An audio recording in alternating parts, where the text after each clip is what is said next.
नमस्कार। जय माता दी। मैं हूँ आपके अपनी लाइफ डिज़ाइनर जीतू आचार्य। मई महीने की राशिफल जो है हम काफ़ी राशियाँ अभी तक बता चुके हैं। ये आखिरी राशि है मीन राशि यानी पाइसियन। पाइसियन वालों के लिए मई का महीना कैसा रहेगा, पाइसियन वालों को किन चीज़ों का ध्यान रखना है, कौन सी चीज़ें, कौन से फैसले जो आपको इस बार रुकना है थोड़ा सा, और कौन से फैसले जो बेझिझक आपको लेने हैं, क्योंकि 4 बड़े ग्रहों का बदलाव आपके जीवन के अंदर भी बदलाव करने वाला है। सबसे पहले तो 18 मई को जो आपका एक गुरु का राशि परिवर्तन है ना, 14 मई को जो गुरु परिवर्तन है ना, ये आपका बहुत बड़ा चेंज करने वाला है। गुरु आपकी राशि के स्वामी हैं और अतिचारी हो रहे हैं, और आपकी राशि का स्वामी अतिचारी होकर के किस राशि में बैठेगा, किस में प्रवेश करेगा, कौन से भाव को एक्टिवेट करेगा, ये पूरी जानकारी हम आपको देंगे। लेकिन आपको एक चीज़ का ध्यान रखना है, उपाय रेमेडीज़ ज़रूर करनी है। उपाय रेमेडीज़ से हम बहुत सारी सिचुएशंस को चेंज कर सकते हैं। ये वो हमारे लिए एक दवाई का काम करती हैं, ये हमारे लिए एक पीसफुल रास्ते का काम करती हैं। तो हमें थोड़ा सा रेमेडीज़ जो हैं वो करनी चाहिए। कई बार धर्म कर्म की रेमेडीज़ होती हैं, यानी दान वान की रेमेडीज़ होती हैं, और कई बार खुद की क्लीनिंग की भी रेमेडीज़ होती हैं। तो रेमेडीज़ करने से आपको एक सहयोग मिल जाता है किसी भी फैसले को लेने के लिए, और वो फैसला सही जगह तक आपको ले जाता है। मीन राशि वालों के लिए जो मई का महीना है वो सबसे पहले हम ग्रहों के हिसाब से देखते हैं कैसा रहेगा। अगर हम सूर्य की बात करते हैं तो 14 मई तक जो है सूर्य जो है वृष राशि में रहेंगे, और उसके बाद मिथुन में चले जाएंगे। 15 जून तक मिथुन राशि में रहेंगे। तो आपकी राशि का तीसरा और चौथा भाव यानी third house and fourth house ये एक्टिवेट हो गया। अब थर्ड हाउस क्या है? आपका पराक्रम है, और फोर्थ हाउस आपकी सुख सुविधाएं हैं। तो यानी सूर्य जो है वो आपके पराक्रम को भी बढ़ाएगा, तेज को बढ़ाएगा। आप काम जो है अगर स्लो स्पीड से कर रहे थे तो अभी बेटर स्पीड से करने लगेंगे। और दूसरा जो है आपकी सुख सुविधाओं को इन्हेंस करेगा। फिर आती है तीसरी बात, इसमें हाँ डेफिनेटली और ग्रहों की कंडीशन भी इसमें देखी जाती है। तो वो एक एस्पेक्ट जो होता है वो एक कुंडली का एक निजी तौर पर देखना अलग होता है, लेकिन जनरली अगर हम देखते हैं तो इनके प्रभाव किस तरीके के आपके ऊपर पड़ सकते हैं, तो ये समझने का प्रयास आप कीजिए। मंगल की बात करते हैं। मंगल कर्क राशि में नीच के रहेंगे, 6 जून तक नीच के रहेंगे, और आपकी राशि का ये पंचम भाव हुआ, 5th हाउस।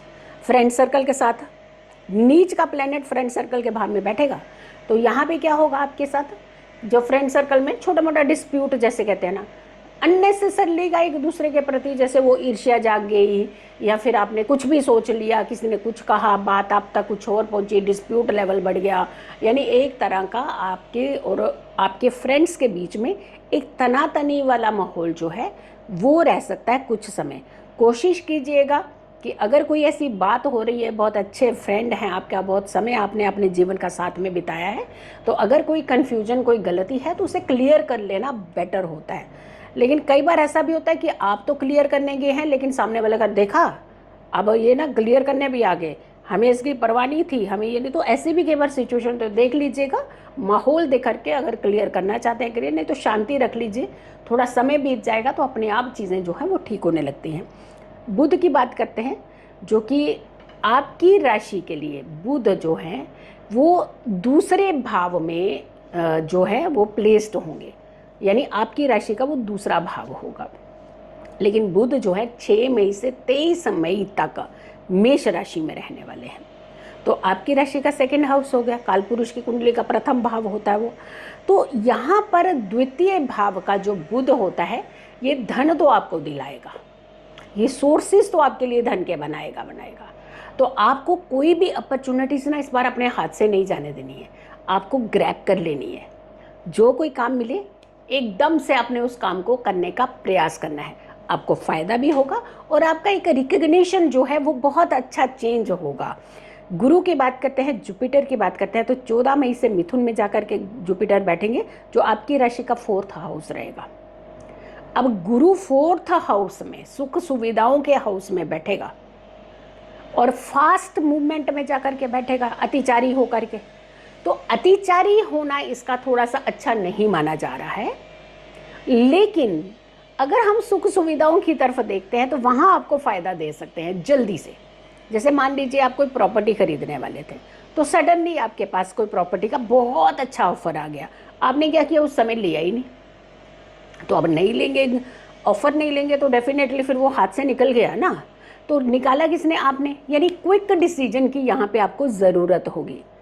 आपके सामने कोई फैसला आया, जो चीज़ आप चाहते थे, आपके पास ऑफर आई, तो एकदम से अवेल करने की कोशिश करिए आप उसे। क्विक डिसीजन लीजिएगा, लटकाइए नहीं उस डिसीजन को। हाँ, डेफिनेटली थोड़े सलाह ले लीजिएगा सबसे, बट डिसीजन ले लीजिएगा, फ़ायदा होगा आपको। अगर हम बात करते हैं शुक्र की, 31 मई तक मीन राशि में उच्च के रहेंगे शुक्र, आपकी राशि का प्रथम भाव। आपकी राशि के प्रथम भाव में शुक्र उच्च का लग्जरीज बढ़ाएगा आपकी। आप चाहते हैं ना, कुछ एक सपने हैं आपके, चाहे वो घर को हो, चाहे ऑफिस का हो, चाहे आपकी लग्जरीज गाड़ी का हो, या फिर कोई चीज़ आप खरीदना चाहते हो, जो मन मुताबिक चीज़ खरीदना चाहते हो, तो आपकी लग्जरीज में इन्हेंसमेंट कराएगा। अब लग्जरीज में इन्हेंसमेंट कब होती है, जब धन का सोर्स बन रहा है। बुध धन का भी सोर्स बना रहे हैं आपके लिए। तो यानी कुल मिला करके अगर हम सिचुएशन देखते हैं, तो आपका काम भी बनेगा, आपको लग्जरीज भी मिलेंगी, और आपके लिए पैसा भी आएगा। तो चीज़ें आपके फेवर में होती हुई नज़र आ रही है। अब आते हैं शनि की बात। 29 मार्च से मीन राशि में बैठ चुके हैं शनि। आपकी राशि का कौन सा, प्रथम भाव।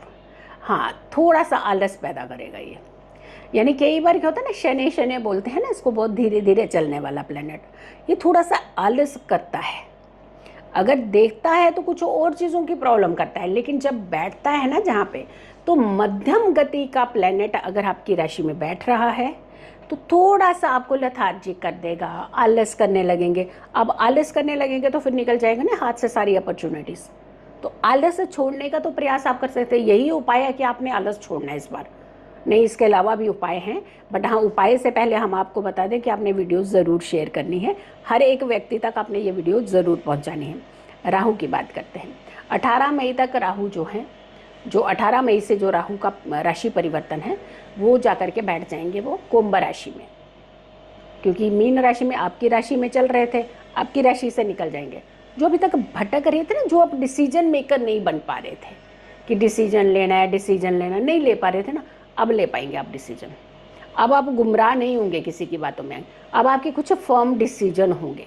और बहुत अच्छी बात है, खुद के फर्म डिसीजन होना बहुत इंपॉर्टेंट होता है। तो आपके लिए यानी बहुत अच्छा फ़ायदा। राहु तो आपके 12वें में चले जाएंगे, विदेश के सोर्सेज बना रहे, विदेश जाएंगे आप, हो सकता है वहाँ पे जाकर के आप धन भी खूब सारा कमाएं। तो आपके लिए अच्छे रिजल्ट जो है राहु भी देने वाला है। केतु की बात करते हैं तो 18 मई से जो केतु का बदलाव होगा वो 18 महीने तक रहने वाला है। वो आपकी राशि का छठा भाव होगा, रिसर्च की तरफ इंडिकेट कर रहा है। यानी कोई भी चीज़ अब आप ना बहुत अच्छे से फाइन तरीके से चीज़ों को पढ़ने लगेंगे, उसकी वैल्यू को समझेंगे, उस एजुकेशन की वैल्यू को समझेंगे, आप उस डीप स्टडी की तरफ जाने लगेंगे, आप उसकी तह तक, किसी भी चीज़ की तह तक पहुंचने का प्रयास करेंगे। तो ये बहुत अच्छा मौका होता है जब केतु कहीं ना कहीं छठे 8वें में आपका जो है रुझान करता है। बट हाँ, थोड़ा सा हेल्थ इश्यूज़ भी करवा सकता है। हेल्थ इश्यूज से बचने का प्रयास कीजिएगा। थोड़ा सा अपने खाने पीने को लेकर के ध्यान रखिएगा। थोड़ी बीमारियों की तरफ, मौसमी बीमारियां जो है आपको परेशान कर सकती हैं, स्पेशली आपका स्टमक प्रॉब्लम या इस तरीके की प्रॉब्लम जो है वो आपको हो सकती हैं। बट आप डॉक्टरी सलाह भी ज़रूर लीजिएगा और इसके साथ साथ उपाय भी ज़रूर कीजिएगा। उपायों की अगर हम बात करते हैं तो प्रॉब्लम जहाँ पे हो उसी उपाय को हमें करना चाहिए। अब प्रॉब्लम तो किसी जगह है नहीं है, ज़्यादा ग्रहों की प्रॉब्लम तो नहीं है आपके यहाँ पे। हाँ, हेल्थ को लेकर केतु की प्रॉब्लम आ रही है तो उसके आप उपाय कीजिएगा। एक तो पहले आपने ये ध्यान रखना कि अगर आपने मोती पहना है तो बहुत अच्छी बात है, नहीं पहना तो ऐसे टाइम पे मोती आपको पहन लेना चाहिए। भले ही आप उतार करके, जब नहीं ज़रूरत है तो आप उतार कर रखिए, जैसे समय कभी भी होता है, बट कोशिश करिएगा इसे हमेशा पहन करके रखिए जब तक 18 महीने तक केतु का प्रभाव आपके रोग भाव में रहेगा। एक तो ये ध्यान रखना है। दूसरा, आपने खास करके आपने केतु की रेमेडीज करनी है। भगवान गणेश की आराधना ज़रूर किया करें आप। तीसरा, धर्म कर्म के कार्यों में सहभागी बनना, यानी उसमें जाकर के कुछ आपका धन से मदद कर सकते हैं, धन से, और अगर शारीरिक मदद कर सकते हैं तो आप थोड़ी सेवा कराइए वहाँ पे जाकर के। तो धर्म स्थानों की तरफ अगर आपका रुझान रहता है तो आपकी एनर्जी बहुत पॉजिटिव रहेगी और आपके रास्ते बहुत ईजीली, आसानी से बन जाएंगे और आप मंजिल तक भी बहुत आसानी से पहुँच जाएंगे। सो वीडियो को आपने ज़रूर शेयर करना है। अगर आपने मेरे चैनल को सब्सक्राइब नहीं किया है तो ज़रूर कीजिएगा, वीडियो शेयर कीजिएगा और मेरी आने वाली हर वीडियो को ज़रूर देखें। खुश रहें, स्वस्थ रहें, पॉजिटिव रहें। पॉजिटिव रहते हैं तो हर समस्या से हम दूर रहते हैं। सभी राशियों का हाल मई के महीने का हमने बता दिया। अब बताएंगे अगली राशियां जो होंगी वो जून के महीने की राशियों पर किस तरीके से आपने प्रभाव पड़ना है, किस तरीके से आपने समझना है, कौन से ऐसे प्रभाव आपके ऊपर पड़ने वाले हैं। तो अगले राशिफल का तो इंतज़ार करिए। तब तक आप ये सारी वीडियोस ज़रूर देखिए और शेयर भी ज़रूर कीजिए। सो अगली वीडियो का करें इंतज़ार। तब तक के लिए नमस्कार, जय माता दी।